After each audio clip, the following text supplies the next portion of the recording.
Thank you, Michael. Good afternoon, everyone. It's great to be here. It's great to be able to talk to you today about two of my favorite topics in the world. The first one, what is going on in the macro environment?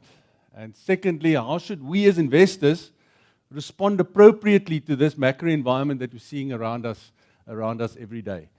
And I'll talk about two macro themes today. I mean, the first one will be a global theme, where I'll talk about, this change that we've seen the last couple of years, that we've gone from synchronized global recovery on the growth side to synchronized slowdown. As recently as 2017, all economies were going on the upward slope as far as accelerating growth performance was concerned. But then since 2018, we've now seen that economies are slowing down. And that has specific implications for investment markets and for our outcome-based investing philosophy. I'll also talk about a local theme today.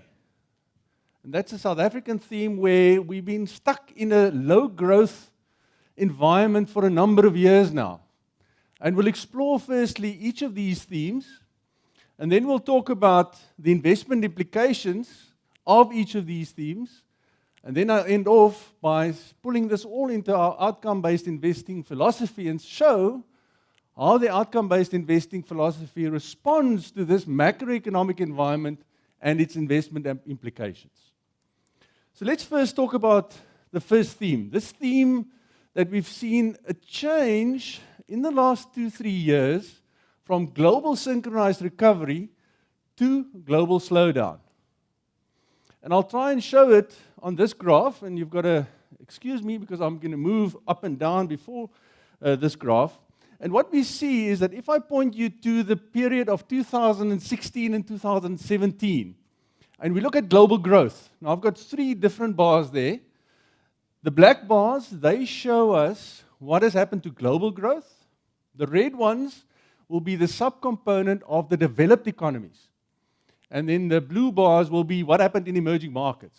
And it's quite simple that all of them showed you the same trend in 2017. That the global growth and in its sub-regions were all accelerating during that time period. If I then push you to the next couple of years, 2018 and the forecast for 2019, what you will see is that again now we're seeing all 3 of these regions around the world showing a downward trend in their global growth. So we've gone from synchronized recovery in 2017 to synchronized slowdown in 2018, 2019. Now the first question we've got to ask ourselves, what caused this significant change in the global macro growth environment over the last couple of years? And the first thing we've got to acknowledge is that global monetary policies changed significantly over the last number of years. And you might say, well, didn't you make a typo there? You say about monetary policies. Shouldn't it be monetary policy, the singular? And I say no. After the global financial crisis, monetary policies are now not only interest rates, they now also comprise quantitative easing. And what is quantitative easing? That is the policy of global central banks injecting liquidity into the global economy by buying financial assets. Now, what we saw over the last couple of years is a significant change, firstly, on the interest rate front. So we first saw, in the period of 2014 to 2016, that fewer global central banks were increasing interest rates. Now remember, interest rates take about roughly a year before they start impacting on growth. So if fewer central banks are increasing interest rates, it means that shift a year forward and you have a growth impact. And because fewer interest rate increases were forthcoming, you started seeing a more positive impact on global growth in 2017. Simultaneously, on the quantitative easing side, global central banks were still pushing liquidity into the global macro system, underpinning growth. So the fact that we had more favorable monetary policies in 15 and 16 helped the growth picture in 2017 in the world. Let's move forward to what happened in 2017-18 on global interest rates. more central banks started increasing interest rates in 2017 and 18. Those are the average monthly number of central banks increasing interest rates. So again, you should move forward to 1 and 2 years. You say, well, the 17 more interest rate increases started impacting on the 2018 growth picture, and the 2018 more increases started impacting on the 2019 growth picture. So that's partly why we started seeing a negative impact on global growth in 2018 and 2019. But it wasn't only the interest rate variable, it was also the quantitative easing variable. Because during the period of 2015, 16, and 17, global central banks were still pushing liquidity into the system, still underpinning growth. And that underpinned with this fewer of central banks increasing interest rates, underpinned growth. But then global quantitative easing peaked in the early part of 2018. And that therefore started having a more negative impact because less liquidity was pushed into the system in 2018 and so far in 2019 to underpin growth. So the combination of interest rates and quantitative easing partly caused this change around in the global growth picture from synchronized recovery to synchronized slowdown. But it wasn't only that. We also had the tweeter-in-chief coming through and starting to make very ugly noises as far as the global trade picture was concerned. And what we started seeing in the early part of 2018 is that China and the US started putting up trade tariffs on each other's exports. And that had a significant impact on the global trade volume growth, which obviously means global exports. Now, if you look at February of 2018 relative to February of 2019, we saw over that time period that global trade volume growth went from 5% growth to 0% growth. So that obviously has a negative bearing on global exports. So yes, the monetary policy picture became less favorable, causing synchronized slowdown. But secondly, you also had a trade friction impact on global growth that was negative. So now that we know why did this happen, the second question is, what can policymakers do to stem this global slowdown? And the unfortunate thing is they've got limited tools in their toolbox to address the slowdown. Let's firstly look at interest rates. Now, interest rates at the moment are at 5,000-year lows.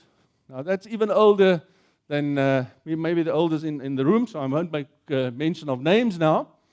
But if you look at, we've got an interest rate series since 3000 before Christ, and where we are now is very close to the historical low in interest rates. If you look at the US started increasing interest rates a number of years ago, in the back end of 2016. They are now at roughly 2.5% interest rates. So they can cut rates by 2.5%. The rest of the world is not so lucky. If you look at what the policy rate in the UK is, that's 0.75. They can only cut by 75 basis points and then they reach zero interest rates. Now they can probably go a little bit negative, but that is still uncharted, untested territory at the moment in the UK. Japan has already gone there. Japan's policy rate's already negative 10 basis points at the moment, so they can't do much. If you look at Europe is 25 basis points. So they can cut 25, then at zero, maybe slightly more. So the point I'm trying to make is that outside of the US, there's not a lot that central banks can do to monetary policy by cutting interest rates. You might say, well, what about this other tool, quantitative easing? Can't they do a little bit more? Yes, they can probably do, but they've done most that they can do. Just to give you sort of a rough indication, before the global financial crisis, global central banks' balance sheets, the asset side, they were running at $3 trillion. At the back of 2017, at the peak of quantitative easing, that $3 trillion went to $15 trillion. So they put $12 trillion back as liquidity into the system. At the moment, they've taken a little bit away, again, why we are seeing the global synchronized slowdown, and we're running at around 14.3 trillion at the moment. So you might say, well, maybe they do another 1 trillion or 2 or 3, but they can't do another 12. And that obviously has an impact on how much you can see the economy recovering again, even if they start cutting rates. Well, what about fiscal policy? Obviously, what they can do is they can probably spend a little bit more from the government side, cut taxes maybe, so that's a potential underpin. The problem that we have here is that you'll see that most of the big governments around the world, the big economies, they're already running significant deficits. And I show you the two biggest economies in the world, the US and China. The forecast is that China will run a budget deficit of 6% this year. The US will run 5% deficit this year. So they can't do any more fiscal stimulus. You might say, well, what about those guys on the other side? Well, the only big economy on that side is Germany. So Germany running a fiscal surplus, they can probably spend some money out there to get their economy going, but they're not big enough to really underpin the whole global environment. So if we look at the policymakers' toolkit, they don't have a lot that they can bring to the party to try and get this economy into a strong global growth pattern once again. They might do something on the margin, and you might see a little bit of an uptick in global growth over the next number of years, but not significantly so. So what are the investment implications of this first theme, this theme of going from global synchronized recovery to global synchronized slowdown? Well, the first thing we have to say is that we'll probably be stuck in a low growth and low interest rate environment. And that means that you'll probably have low investment returns. That's a done implication of this specific theme. Secondly, because of all these trade frictions, we'll have ebb and flow. One day you'll see a negative tweet from Trump, and asset prices on the risky side will fall down, defensive assets will do well. Other days it will be the other way around. So we'll probably see higher asset class volatility. Where the last number of years you might not think so, but we've actually seen volatilities coming down after the global financial crisis. And then finally, we'll probably see that the expensive asset classes out there, they will be most at risk in this kind of environment. Here I mentioned on the equity side, the US equity market, which looks like the more expensive one around, and then particularly also global bonds. You'll go to Ian Scott's presentation a little bit later, where we'll talk about the fixed income market. But if you look at the global bond market at the moment, $13 trillion of global bonds are in negative territory. They give you negative yields. Now, what does that mean? A negative yielding bond. Well, firstly, it means that the lender is actually paying the borrower for the privilege of lending him money. I mean, that's absurd. And as an investor, if you buy a negative yielding bond and you keep it to the maturity, you are guaranteed to make a capital loss, all other things being equal if currencies don't move and so forth. So again, these have significant implications for investment portfolios. So let's look at the South African theme, the one that we're stuck in this low growth kind of scenario. And I first want to make the point that politics are very important in South Africa as a driver for confidence, and then confidence drives economic performance.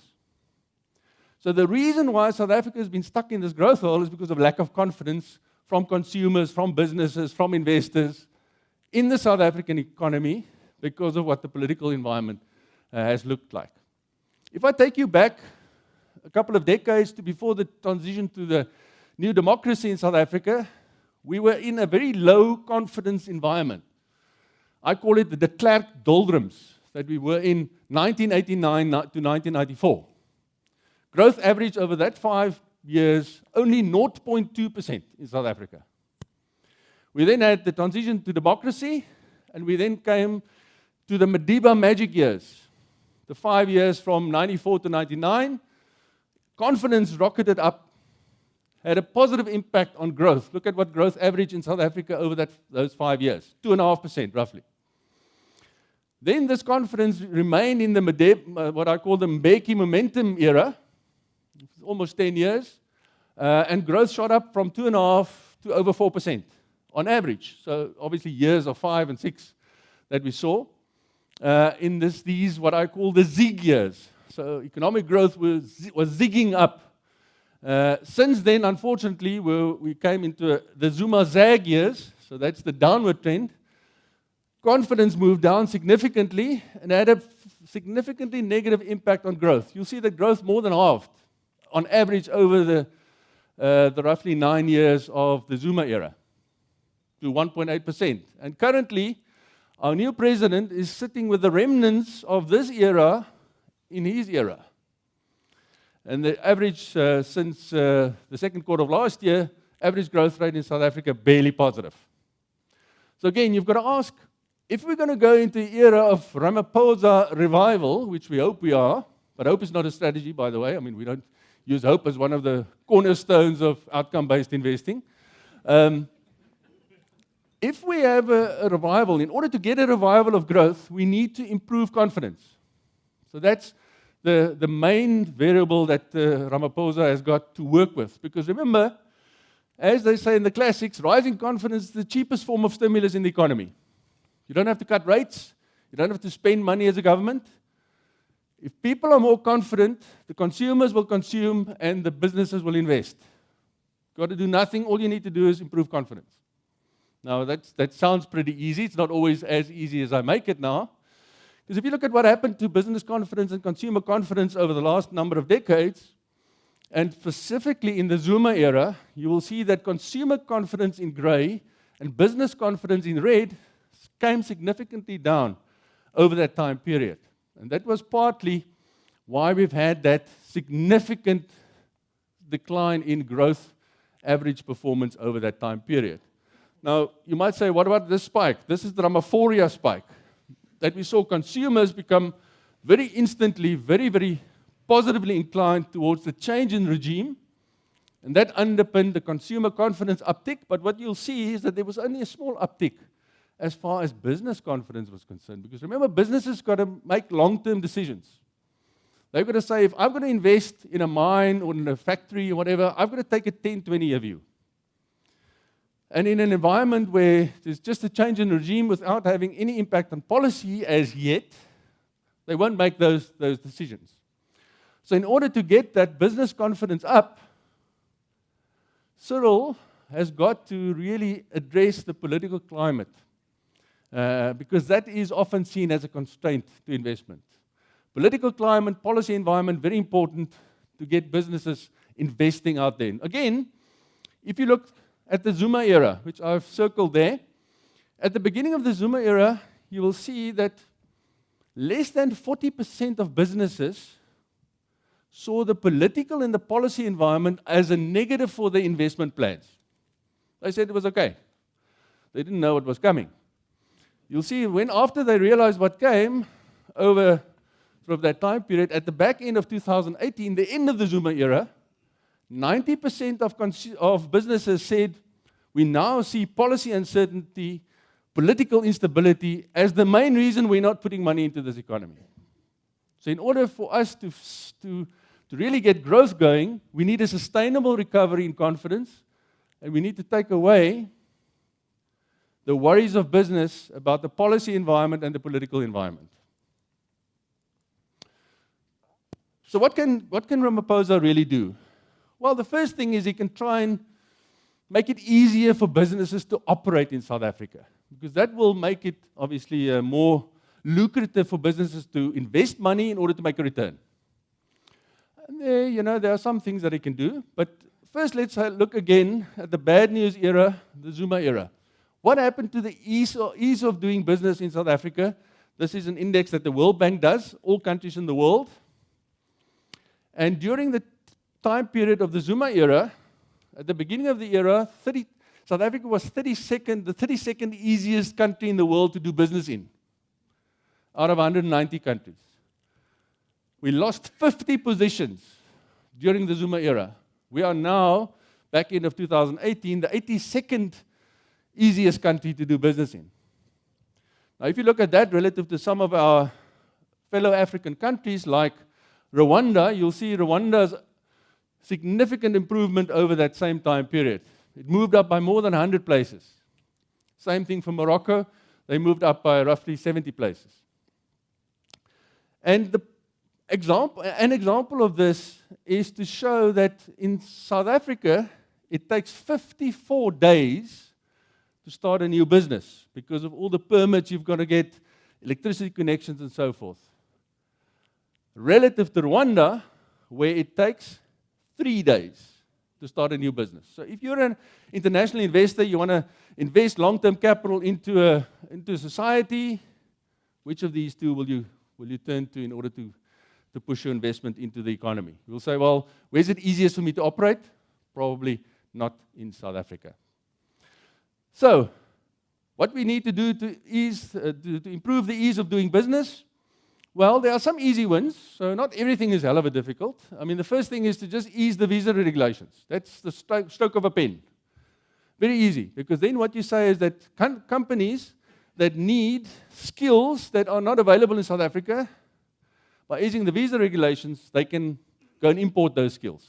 Very easy, and by the way, if you do this, and you also ease the visa regulations on your tourists, you improve the GDP growth of the country, because tourism is a significant part of the overall economy. And not only is it a significant part, it's a very labor-intensive part. So you'll see significant employment creation if you ease visa regulation. And again, as I say, that's a stroke of a pen. Pretty easy. Second thing is to license the new broadband spectrum, because that'll bring down data costs very easily. So do it quickly. Cut port and rail charges. Again, stroke of a pen. You know, if you look at South Africa, port charges are double the cost of port charges in the developed world. And it takes 3 times longer to clear customs in South Africa than in the developed world. So again, as a detriment to the ease of doing business, port charges, main issue. Rail costs, the same kind of thing.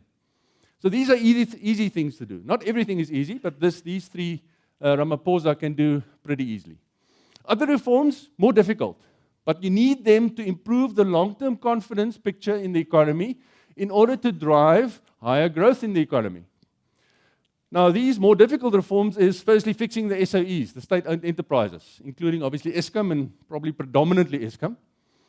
You've got to fix the governance. Well, Ramaphosa started very early, putting new boards in place, new executive management and so forth. But you can't only fix the governance, you've got to fix the finances. Big numbers we're talking about, so it's more difficult to do because, again, we're running a budget deficit probably of 6% this year in South Africa when the final numbers get tallied up. And you've got to fix the operations. You've got to put in place operational stability in the state-owned enterprises. Again, you need a skill set. Skill set might not be available. And again, if you look at skills and finances, you might have to fire people. Very difficult to do when you've got your alliance partner, the labor unions. So again, that's why I say it's a difficult thing to do, but sometimes you've got to do the difficult things in order to get the economy going. Public-private partnerships. There's been a breakdown in trust between business and government because of the Zuma era. Policy uncertainty, political instability, and so forth. You've got to fix that. You don't fix that overnight. Because if you ask businesses to invest for the next 10, 20 years in the economy, they've got to trust you that you're not going to change the policies 3 years down the line. So those public-private partnerships are difficult to do. Public sector rehabilitation. Public sector needs to be fixed. I mean, if you look at public sector wage bill, I mean, massive drain on the fiscus. Difficult to do because, again, the public sector, as far as employment is concerned, is very much bloated. So you've got to fire people. Again, labor unions up in arms. You've got to, cut red tape. You've got to cut wasteful expenditure. Those are things that are not that easy always to do. So these are the more difficult reforms that will take probably a little bit more time because of the political implications of this. So what are the investment implications of South Africa being stuck in this growth hole, in this low growth kind of environment? Well, firstly, you've got to say, if we're going to see a high road growth picture developing in South Africa, you will need aggressive reforms. If you're successful with this high road and through aggressive reforms, then you'll probably see that your growth asset classes will constantly outperform your defensive asset classes. If you only see some of the reforms, then we'll probably go down a middle road where there will be an ebb and flow of which asset classes will be outperforming and which asset classes will be underperforming. And then lo and behold, if we go down a low road of very few reforms, South Africa is probably going to see an environment where constantly your defensive asset classes are likely to outperform your growth asset classes in South Africa. That brings me then to the final part of the presentation, which really likes to explore how the outcome-based investing solution really provides us with a philosophy that can deal with whatever macroeconomic environment will unfold, because we don't know which macro environment will unfold over the next decade or so. I'm going to talk about 5 underpins of the outcome-based investing philosophy, and the first one is very much similar to what they have in the property investment environment, where they say location, location, location should be the holy grail. We say diversification, diversification, diversification should be the holy grail underpinning any investment process, and that also underpins our outcome-based investing process. The first thing is we diversify an asset allocation, so our asset base, so different asset classes. We do it on investment strategies, passive and active. We do different styles of investing. We do alternative investments in there. We do different mandates, different managers. And this all then filters up to our overall diversified outcome-based solution that we push forward as our outcome that we want to attain. The second one is stay invested. Now, Paul mentioned that in the video with Derek. I mean, one of the basic tenets of our outcome-based investing philosophy is to stay invested. We can have a couple of bad examples to illustrate what you shouldn't do. I show a US example here, where the average US investor over the last 20 years has underperformed all the major asset classes, also underperformed inflation. You see that the average return that the average investor got per annum over the last 20 years was 1.9%. Let's call it 2%. And you'll see that even a very basic diversified solution of putting 50% in US equities, 50% in US bonds would have delivered 5% per annum returns. So you can see 2% is what the average investor got. If he just put his money 50% as a diversified portfolio into bonds and equities, he would have gotten 3% per annum more. So if you put 100,000 Rand at the beginning of the 20-year period, the investor actually destroyed more than he put in. Obviously, that 100,000 grew, but if you put the 100,000 in a 50-50% portfolio, relative to where he was, he would have made $120,000 more over the 20-year period. So again, a bad example. We can laugh at the American experience, but then the other experience, which Paul also mentioned, is that we have a South African example. At Momentum Investments, we did that study on the Momentum Wealth platform, and we looked at 17,500 of our clients, and we said, what was their experience and how did they behave over the period from 2008 to 2018? Well, 1 in 4 of those investment clients destroyed an average of 1% per annum by switching excessively. Now, why did they switch excessively? Well, nearly 2/3 of those investors looked at past returns. So they bought the previous winners and they sold the previous losers. So again, it's a very good example of detrimental investment behavior to the long-term outlook. And as Paul also mentioned, during 2008-2009, the global financial crisis, when things were very turbulent, not 1 in 4 investors destroyed investment returns, but 1 in 2. 50% of investors destroyed an average of 1.1 to be exact, per annum returns by switching excessively. So we think we should not switch excessively and stay invested for the long term. That's the second one. The third one is to explore alternative investments and to enhance not only returns, but also to manage risk. We look at all the alternative asset classes. Private markets, very interesting. They now give you the best avenues into the new growth areas like tech, financial services, healthcare. Much better than public markets at the moment. What we need to take into account is obviously the fact that there's a cost involved. Significantly higher costs, so we need to measure the value add after costs. And then finally, some of these alternatives we can replicate passively. So again, that might be somewhat on the cheaper side. Then, what we also try and do is buy on the cannons and sell on the trumpets. So we try not to buy high and sell low. We want to do the inverse. We obviously want to buy low and sell high. So what we do is we continually evaluate asset classes to see which asset classes are expensive, which are cheap. Because we want to get out of the expensive asset classes and look more favorably upon the undervalued asset classes. Although investing in unpopular asset classes can be a very lonely strategy from time to time, it can also be very lucrative. And history has actually shown that if you buy these unloved asset classes, you can actually enhance your future returns quite significantly. And the examples that we would highlight in the unpopular asset class territory would be South African equities, which have had lean times over the last 5 years, and listed property over the last 2 years. Very, very lean times. Then the final tenet of our investment philosophy is very much also managing risk. In turbulent times, what we'll do is we'll enhance portfolio quality. For instance, by buying quality as a style in equity, for instance. Or increase the downside protection, put hedges in place if there are turbulent times in place. But we don't do only hedges when it's turbulent times. We also do it to add protection when share prices or asset classes look expensive. So not only share prices, but any asset class. So finally, I'll just end off by giving you just a solution that we push as far as our investment outcomes are concerned. And we look at outcome-based investing as a pronged approach of diversification, of staying the course. We say stay invested.